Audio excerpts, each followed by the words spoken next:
Hello everyone, and welcome to my first ever report about 4 Against the Netherworld, a supplement for the game 4 Against Darkness for characters of level 6 to 9. What is 4 Against the Netherworld? Essentially, it's a dungeon crawl. It's a pen and paper game about exploring the world of the dead, facing issues such as lack of food, cannibalism, evil monsters who want to eat you and your friends, and basically saving your souls against a lot of evil stuff. As you can see, we've got before us the PDF printed version of the game, which makes up 66 pages, which is a funny coincidence.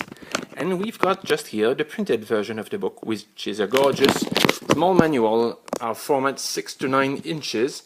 As you can see, it's black and white on the inside, abandon all hope, and it's got several magnificent pictures which are drawn and painted by Mr. Gustave Doré and, of course, Andreas Feligoy, which is the genius behind 4 Against Darkness.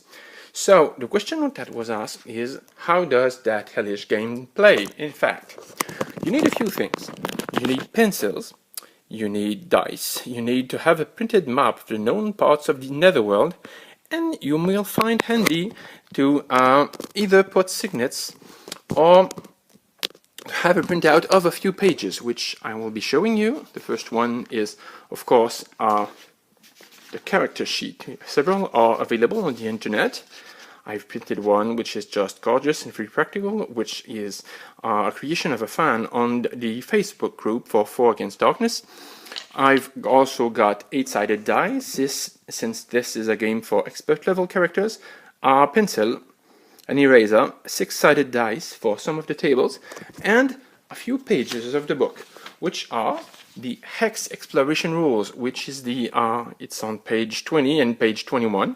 It's gonna be essentially the basics of how does the game play, about making encounter checks, making encounters with monsters, making stealth saves if you don't want to meet them, foraging rolls, which is the way to avoid lacking and spending your precious rations and ending up with having to eat a member of your party.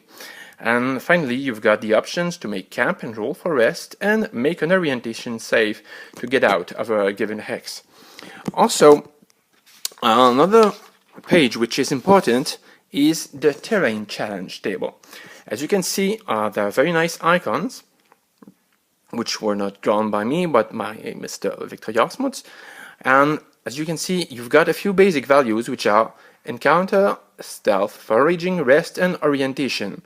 The map has a few different terrain types: dust sea, windswept plateau, mountains, caverns, canyons, chasms, shrines, strongholds, the quagmire of distress, which is a special location, and numbered hexes, which are defined in the book. They are mostly cities and exotic places, which are one out of 7 special occurrences.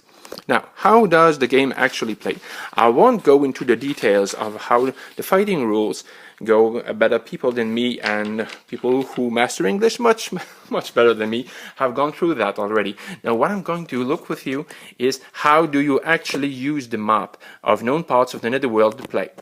So, first thing to do, you've got a party. Here we've got as far as party goes, Frosta, the Ice Elf, which is a character type you won't see until the North Beyond the World is published. Essentially, it's a kind of barbarian that doesn't rage but is totally immune to magic.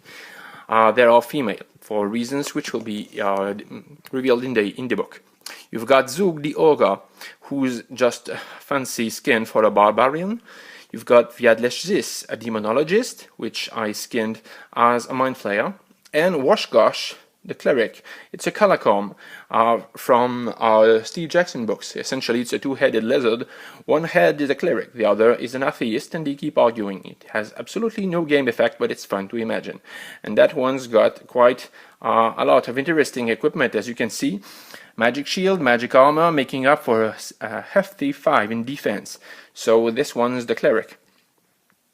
He's a cleric of Tizani, the water god, who's also going to be detailed in North Beyond the World. Essentially, he can calm sea creatures and calm weather at sea, which is totally useless in the Netherworld, of course.